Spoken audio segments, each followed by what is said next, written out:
All right, I wanted to speak today about deodorants and antiperspirants and the risks they pose to our health. So, firstly, to understand the difference, deodorants are used to kill odor producing bacteria, while antiperspirants actually block sweat glands to keep you from sweating. And we'll get onto this soon. The thing to understand is that many products today actually contain both. Now, something else to understand before we get on to why commercial deodorants can be unsafe or harmful is that there is actually a gene that makes people who have this gene less likely to produce body odor. So that's genetics, nothing you can do about it. However, people who are exposed to less toxins through healthy diet and lifestyle actually produce less unpleasant body odors. So if you're dousing yourself in deodorant because you feel like your underarms smell, have a look at the level of toxicity you're exposing yourself to through diet, alcohol, coffee, cigarettes, drugs, anything at all. Okay, so let's move on to what's actually bad about deodorants and antiperspirants. Firstly, we really need to come to terms with the fact that our skin is not made of stone. It is completely porous. So chemicals placed on your skin get absorbed in the same way that toxins in food gets absorbed. And actually, toxins being absorbed into the bloodstream through the skin can often be more dangerous than if you ingested them orally. Because when you eat something, the liver does its job to filter the toxins. When it's in the bloodstream, it's much harder for the antioxidants in the blood to kick into effect, especially if you have loads of free radicals bouncing around the body from other toxins that you're ingesting or inhaling or consuming.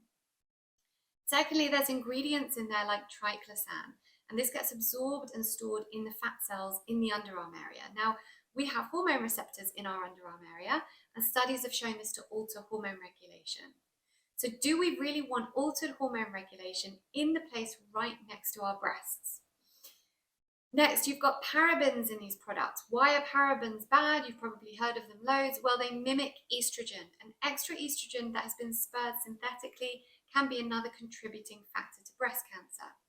And following on from that, if you're using an antiperspirant, not only are you absorbing the harmful chemicals through your lymph nodes, like these parabens and aluminium, which is extremely toxic when it goes into the body, and others, but you're also blocking your body's ability to excrete toxins, essentially plugging your sweat ducts.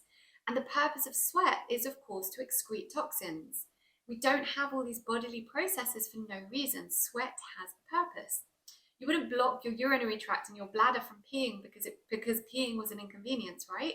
So why are we blocking sweat that helps the body rid itself of toxins that, if not excreted, will build up into toxic overload, whereby illness gets triggered? And now let's think about it using our common sense. If there is a buildup of toxins in your lymph nodes near your breasts, what might that be a catalyst for if you're already genetically predisposed to it? So what I want to say is this. Women are out there running marathons, hosting coffee mornings, wearing a pink bow, sending messages about it on their Facebooks, all out of the goodness of their hearts, raising money for breast cancer. But we cannot heal a problem with the same consciousness that created it. And the money going into a lot of these charities isn't actually teaching us the basic breast cancer prevention tools. So that's where we need our focus to be if we want to reduce breast cancer for future generations. Now, the best thing you can do for breast cancer is to prevent it.